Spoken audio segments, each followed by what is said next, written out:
जय हिंद एवरीवन।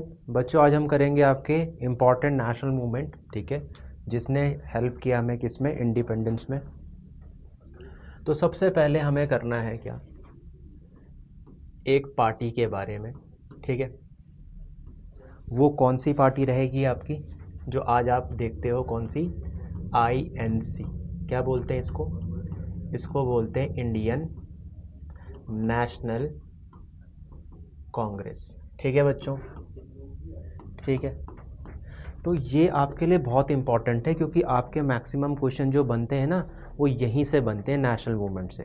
कौन कौन से ऐसे नेशनल इवेंट हुए हैं हमारे पास्ट में, जिससे हमें क्या मिली है, इंडिपेंडेंस मिली है फ्रॉम द कॉलोनियल रूल।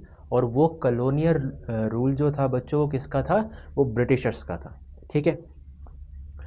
तो देखो, जो आपका इंडियन नेशनल कांग्रेस है ना, इसका बहुत बड़ा कंट्रीब्यूशन रहेगा हमारी इंडिपेंडेंस में, हमारी स्वतंत्रता में। सबसे बड़ा जो की रोल प्ले करेगा वो करेगा इंडियन नेशनल कांग्रेस, ठीक है। तो जो इंडियन नेशनल कांग्रेस के बारे में अगर मैं करूं, तो इसका फॉर्मेशन कब होता है, तो आप बोलोगे सर इसका फॉर्मेशन होता है 1885 में। इंडियन नेशनल कांग्रेस का फॉर्मेशन कब होता है बच्चों, 1885 में। एंड फाउंडेड बाय, किसने फाउंड किया था, ये किया था बच्चों एलन ऑक्टोवन ह्यूम ने, एलन ऑक्टोवन ह्यूम, ठीक है। तो ये एक ब्रिटिश सिविल सर्वेंट थे, जिन्होंने इंडियन नेशनल कांग्रेस की फॉर्मेशन करा था। पूछेंगे इस समय वॉइस रॉय कौन था, तो इस समय बच्चों जो वॉइस रॉय था वो था कौन, लॉर्ड डफरिन। तो लॉर्ड डफरिन आपके इस समय क्या थे, वॉइस रॉय थे। समझ पा रहे हैं क्या? तो इंडियन नेशनल कांग्रेस का फॉर्मेशन 1885 में हुआ, और किसके द्वारा किया गया, एलन ऑक्टोवन ह्यूम के द्वारा किया गया, ठीक है। अब इंडियन नेशनल कांग्रेस की जो पहला सेशन हुआ, इसका इंडियन नेशनल कांग्रेस का पहला सेशन, फर्स्ट सेशन कहाँ पे हुआ बच्चों, तो सबसे पहला सेशन इसका बॉम्बे में हुआ। होना पुणे में था, पर बॉम्बे में इसलिए हुआ क्योंकि पुणे में क्या हो गया, प्लेग हो गया। कितने डेलीगेट्स थे, कितने लोगों ने इसको अटेंड किया, तो इसमें बच्चों टोटल डेलीगेट्स थे 72। तो 72 मेंबर थे टोटल। बोलेंगे फर्स्ट सेशन कहाँ हुआ था कांग्रेस का, तो ये आपका हुआ था कहाँ पे, बॉम्बे में, 1885 में हुआ था, ठीक है। तो सेशन क्यों हो रहा है, क्योंकि आपको अगर कोई भी चीज़ फॉर्म करनी है तो आपको लोग चाहिए, और लोग जब आपके पास आएंगे तो आप उनसे कम्युनिकेशन करोगे ना। ऐसा तो नहीं है कि आप पार्टी फॉर्म कर दोगे, आप किसी से बातचीत ही नहीं करोगे। तो ये हर साल इसके सेशन होंगे। 1885 में हुआ, 6 में हुआ, 7 में हुआ। तो ये क्या डिस्कस करते थे, इंडिया की इंडिपेंडेंस के बारे में, इंडिया के लोगों के बारे में। जैसे आज की डेट में आप देखते हो ना, पार्टी क्या करती हैं, लोगों का भला करती हैं? नहीं, पार्टी करती हैं क्या, रूल। कहाँ पे, इंडिया में एक प्रॉपर वे में रूल करती है, जिससे क्या होता है, जो भी हमारी एस्पिरेशंस रहती हैं वो मीट होती हैं, है ना। तो हम किसी भी पार्टी को सेलेक्ट करते हैं, क्यों, क्योंकि इन फ्यूचर वो हमारी एस्पिरेशन मीट करेगी। That is why we are living in a democratic setup. अब डेमोक्रेटिक सेटअप का मतलब क्या होता है, रूल ऑफ द मेजॉरिटी। तो जो मेजॉरिटी चाहेगी वो डेमोक्रेटिक सेटअप है। समझ पा रहे हो? तो इसीलिए हमारे यहाँ डेमोक्रेसी चलती है। तो मान लो 100 लोग हैं, 60 लोग कुछ चाहते हैं, तो वही चीज़ें प्रिवेल होंगी, ठीक है। अब वो चीज़ें प्रिवेल तब होंगी जब हमारा आदमी बैठेगा ऊपर, है ना। और वो कैसे बैठता है, वो इलेक्शन से बैठता है, ठीक है। तो ये सारी चीज़ें, तो इसमें भी यही चल रहा है कि इंडियन चाह रहे हैं कि इंडियन नेशनल कांग्रेस बढ़े। तो इंडियन नेशनल कांग्रेस को तो हमने फॉर्म कर दिया। अब जो मेंबर यहाँ आएंगे वो किसके बारे में डिस्कस करेंगे, लोगों के बारे में। तभी तो उनको पावर में बना के रखेंगे लोग। समझ पा रहे हो क्या? ठीक है। तो ये सबसे बड़ा इम्पॉर्टेंट स्टेप था हमारी इंडिपेंडेंस में। सबसे बड़ा इम्पॉर्टेंट स्टेप ये था इंडियन नेशनल कांग्रेस का फॉर्मेशन। अब आगे चलते हैं और आगे करते हैं क्या, पार्टीशन ऑफ बंगाल, ठीक है। क्या करते हैं, पार्टीशन ऑफ बंगाल। तो बच्चों पार्टीशन ऑफ बंगाल किसने किया, तो ये किया आपका किसने, लॉर्ड कर्जन ने। लॉर्ड कर्जन ने क्या किया, पार्टीशन कर दिया, किसका, बंगाल का। कब किया, तो 16 अक्टूबर 1905 में क्या कर दिया, पार्टीशन कर दिया, किसका, बंगाल का। किसने, लॉर्ड कर्जन ने। ठीक है, अब क्या होता था, जैसे पूरा का पूरा ये बंगाल है, पूरा का पूरा क्या है, ये बंगाल है, और बंगाल के जो इधर है आज की डेट में उसे हम बांग्लादेश कहते हैं क्या, और बांग्लादेश के इधर क्या पड़ता है, वेस्ट बंगाल पड़ता है क्या। तो ऐसे में डिवाइड कर दिया लॉर्ड कर्जन ने। वो लॉर्ड कर्जन ने बोला बंगाल बहुत बड़ा पड़ रहा है, it can't be help out कि हम उसमें क्या कर सकें, एडमिनिस्ट्रेशन कर सकें, तो they have divided the Bengal into 2 parts, है ना, कि हम एडमिनिस्ट्रेशन करने में हेल्प होगा। बट रीज़न ये था कि जो बंगाल था ना आपका, सबसे ज़्यादा जो लीडर्स थे नेशनल मूवमेंट के वो वहीं से निकले थे। तो वो ये चाह रहे थे कि यहाँ के लीडर्स पूरे के पूरे इंडिया में ना फैल जाए, इसलिए उन्होंने कंटेन करने के लिए एक क्या कर दिया, डिवाइड कर दिया। तो जो बांग्लादेश है आज की डेट में, तो उस समय डिवाइड किया था उन्होंने बंगाल को। तो एक तरफ कौन था, एक तरफ मुस्लिम पॉपुलेशन थी, ठीक है, और एक तरफ कौन था बच्चों, एक तरफ थी हिंदू पॉपुलेशन। तो ऐसे में उन्होंने डिवाइड किया, है ना। तो डिवाइड एंड रूल की पॉलिसी है ब्रिटिशर्स की, तो वो अडॉप्ट करेंगे कब, इसे 1906 से। समझ पा रहे हो क्या। तो बंगाल का विभाजन किया लॉर्ड कर्जन ने 1905 से, और क्या बोला कि एक प्रोक्लेमेशन दिया उसने, क्या बोला कि we are dividing Bengal due to its administration. ठीक है, तो एडमिनिस्ट्रेशन के कारण डिवाइड कर रहे हैं। अब इसके बाद क्या हो जाएगा, स्वदेशी मूवमेंट हो जाएगा। ठीक है, इसी पे प्रोटेस्ट करेंगे इंडियन नेशनल कांग्रेस, और इंडियन नेशनल कांग्रेस क्या फॉर्म कर देगी बच्चों, स्वदेशी मूवमेंट। तो अब आता है आपका स्वदेशी मूवमेंट। स्वदेशी मूवमेंट, स्वदेशी मूवमेंट का मतलब क्या है कि हमें कैसी चीज़ें अपनानी है, जो हमने बनाई है, हमारे लोगों ने बनाई है, ठीक है, वो चीज़ें हमें करनी है। अब स्वदेशी मूवमेंट कब स्टार्ट होता है, 1905 में। ठीक है, 1905 में आपका क्या होता है, स्वदेशी मूवमेंट होता है। स्वदेशी मतलब कि हमें किसी के ऊपर डिपेंड नहीं रहना है, हमें अपने ऊपर डिपेंड रहना है ना। तो जो अपने ऊपर डिपेंड रहता है वही तो कुछ कर पाता है, जो दूसरे के ऊपर डिपेंड रहेगा वो कुछ कर पाएगा क्या, नहीं कर पाएगा। क्यों, क्योंकि वो तो किसी के ऊपर डिपेंड है। अब जब वो उसका हेल्प करेगा तभी वो कुछ कर पाएगा, पर जो सेल्फ सफिशिएंट है वो स्टेप लेके आगे बढ़ जाएगा। ठीक है, स्वदेशी मूवमेंट का जो आपका वो था आइडिया, तो idea adopted in Banaras session 1905 presided bye Gopal Krishna Gokhale. ये कौन थे, ये थे पॉलिटिकल गुरु ऑफ गांधी। तो गांधी जी को पॉलिटिक्स के बारे में किसने बताया है, आपके गोपाल कृष्ण गोखले ने ही बताया है।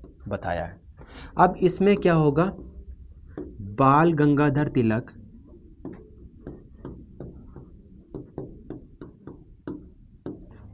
लाला लाजपत राय, ठीक है, बाल गंगाधर तिलक, लाला लाजपत राय, बिपिन चंद्र पाल,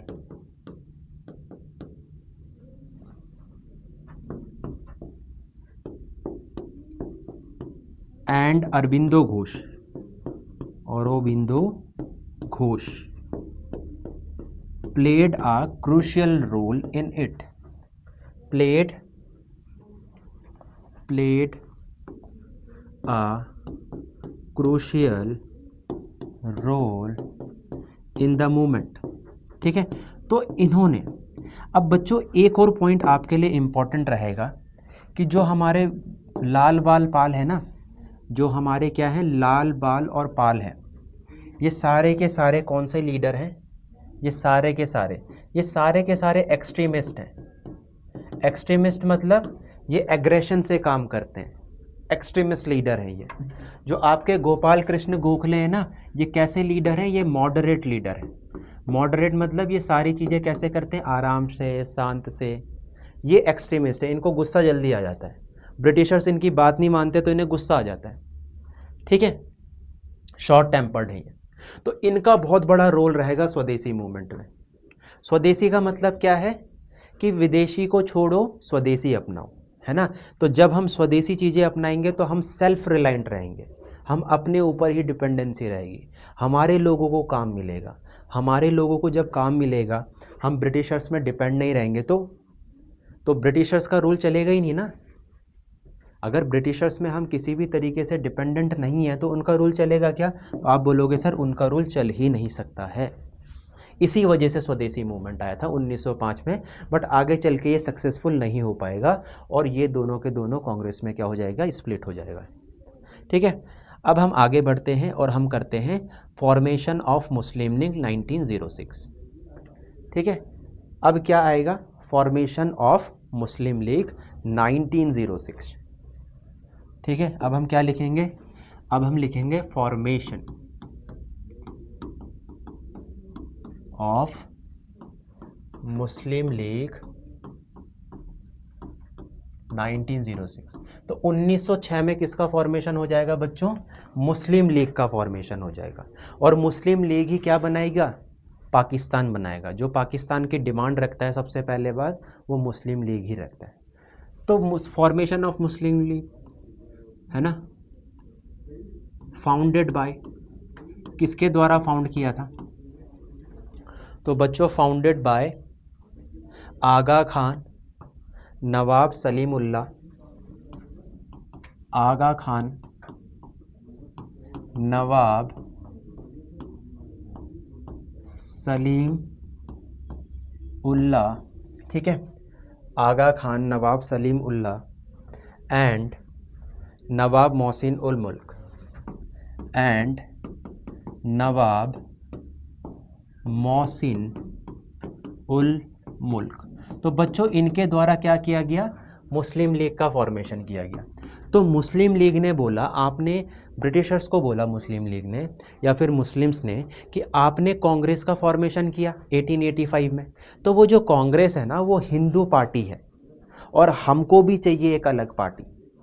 तो ब्रिटिशर्स ने देखा कि यार ये तो बहुत अच्छी बात है, ये यहाँ क्या कर रहे हैं, वो स्वदेशी मूवमेंट चला रहे हैं, तो मैं क्यों ना डिवाइड एंड रूल कर दूँ, है ना। तो मैं अगर इनके बीच में ही डिवाइड कर दूंगा तो मुझे रूल करना बहुत आसान हो जाएगा क्या।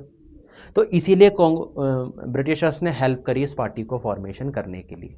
तो 1906 में by the help of Britishers 3 आदमियों ने, आगा खान, नवाब सलीम उल्लाह और नवाब मोहसिन उल मुल्क ने क्या फॉर्म किया? मुस्लिम लीग फॉर्म किया, ठीक है।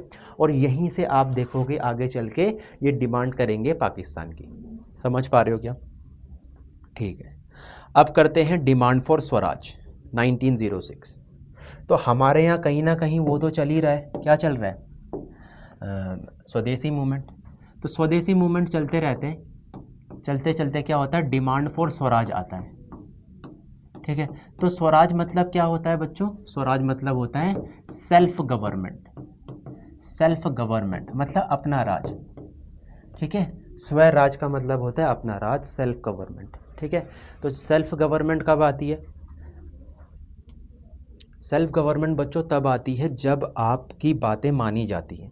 जैसे मान लो कि आपको सैनिक की तैयारी करनी है, किसी भी एग्ज़ाम की तैयारी करनी है ना, तो आप क्या चाहते हो कि आप उस एग्ज़ाम के लिए क्या क्वालिफाई करो, आप उस एग्ज़ाम की तैयारी करो, आप उस एग्ज़ाम का फॉर्म भरो।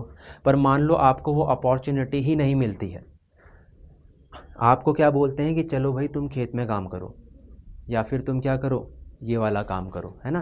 तो ऐसा ही होता था ब्रिटिशर्स के टाइम पे, क्योंकि हमारा रूल नहीं था ना, सेल्फ गवर्नमेंट नहीं थी, हमारी गवर्नमेंट नहीं थी, गवर्नमेंट ब्रिटिशर्स की थी।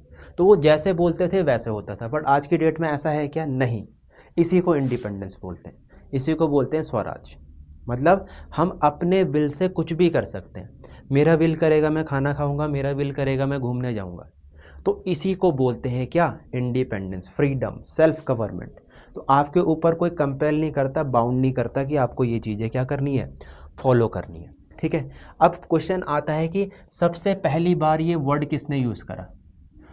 The word firstly used by दादा भाई नौरोजी। तो दादा भाई नौरोजी ने क्या था, दादा भाई नौरोजी। तो दादा भाई नौरोजी को और क्या कहते हैं, इनको कहते हैं grand old man of India, grand old man of India. ठीक है। अब इन्हीं के द्वारा क्या दिया गया है, इन्हीं के द्वारा एक बुक दी गई है, क्या इन्होंने क्या किया था, poverty and un British rule in India, poverty and un British rule in India. तो ये इनके द्वारा बुक लिखी गई है, किसके द्वारा, दादा भाई नौरोजी ने। ठीक है। तो सबसे पहले पर कैपिटा इनकम किसने, drain of wealth, drain of wealth की थ्योरी भी किसी ने दी है, इन्होंने ही दी है, इंडिया के प्रोस्पेक्टिव ने। तो इन्होंने पहली बार निकाला था, इन्होंने पहली बार क्या कैलकुलेट किया, पर कैपिटा इनकम कैलकुलेट करी इंडिया की। ठीक है। तो ये किसने किया, ये दादा भाई नौरोजी ने किया है। दादा भाई नौरोजी ने पहली बार वर्ड यूज़ किया स्वराज। स्वराज का मतलब होता है अपना रूल, और ये कब किया गया, 1905 में किया गया। दादा भाई नौरोजी का दूसरा नाम क्या है, grand old man of India. इनके द्वारा क्या बुक लिखी गई है, poverty and un British rule, और इन्होंने दी है कौन सी थ्योरी, ड्रेन ऑफ वेल्थ की थ्योरी। याद रखेंगे। ठीक है, ये चीज़ें याद रखनी है। आगे बढ़ते हैं। अब देखो, जहाँ तक मुझे लगता है आपका हो गया है ना। उसके बाद है आपका Surat session of Indian National Congress 1907।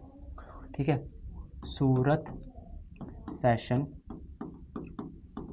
Of Indian National Congress 1907। ठीक है। तो Surat session of Indian National Congress 1907। अब सूरत सेशन में क्या हुआ ना, सूरत सेशन में बच्चों स्प्लिट हो गया, स्प्लिट हो गया किसमें, इन कांग्रेस। कांग्रेस में आपका स्प्लिट हो गया, कांग्रेस डिवाइड हो गई दो में, किस किस में, एक मॉडरेट में डिवाइड हो गई और एक डिवाइड हो गई एक्सट्रीमिस्ट में। तो एक्सट्रीमिस्ट के लीडर कौन है, लाल बाल पाल, है ना। तो आपका कौन हो गया, लाला लाजपत राय, बाल गंगाधर तिलक और बिपिन चंद्र पाल, प्लस अरबिंदो घोष। तो ये डिवाइड हो गए। इन्होंने बोला कि यार तुम्हारे बस की कुछ नहीं है, तुम ब्रिटिशर्स के पास जाते हो, प्रेयर करते हो, पिटीशन करते हो, एप्लीकेशन लिखते हो, बट वो तुम्हारे मुंह पर फेंक देते हैं एप्लीकेशन, वो तुमसे बात ही नहीं करना चाहते, तुम क्या इंडिपेंडेंस दिलाओगे इंडिया को, है ना। तो इस वजह से दोनों के बीच में लड़ाई हो गई। मॉडरेट्स बोल रहे थे कि हमको ऐसे ही चलना पड़ेगा, एक्सट्रीमिस्ट बोल रहे थे कि अगर वो हमारी बात नहीं मानते तो हमें ईंट का जवाब पत्थर से देना चाहिए, है ना। तो इस वजह से स्प्लिट हो गया, दोनों की आइडियोलॉजी मैच नहीं हुई और क्या हो गया, डिवीज़न हो गया। मॉडरेट में मैंने आपको बताया जैसे गोपाल कृष्ण गोखले थे, और भी बहुत लीडर थे, तो एक तो मैंने लिख लिया है। ठीक है, तो ये सारे थे, रीज़न था इनका। ठीक है, उसके बाद क्या होता है बच्चों, इससे आगे हम बढ़ते हैं और बात आती है कब, 1909 की। और 1909 में क्या आता है, इंडियन काउंसिल एक्ट आता है, इंडियन काउंसिल एक्ट। इसको क्या कहते हैं, इसको मॉर्ले मिंटो रिफॉर्म भी कहते हैं। इसमें क्या होता है बच्चों, फर्स्ट टाइम सेपरेट इलेक्टोरेट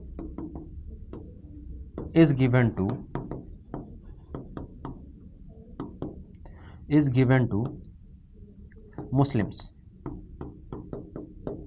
ठीक है। तो पहली बार सेपरेट इलेक्टोरेट्स दिया जाता है किसको, मुस्लिम्स को, कब, 1909 में। इसको बोलते हैं मॉर्ले मिंटो रिफॉर्म। और जो आपका मॉर्ले है, मॉर्ले कौन है आपका, ये आपका है बच्चों सेक्रेटरी ऑफ इंडिया, ये सेक्रेटरी ऑफ इंडिया है, ठीक है। और मिंटो कौन है, मिंटो यहाँ का है वॉइस रॉय, ठीक है। तो इसको मॉर्ले मिंटो रिफॉर्म बोलते हैं। और पहली बार मुस्लिम्स को क्या मिला, सेपरेट इलेक्टोरेट मिला।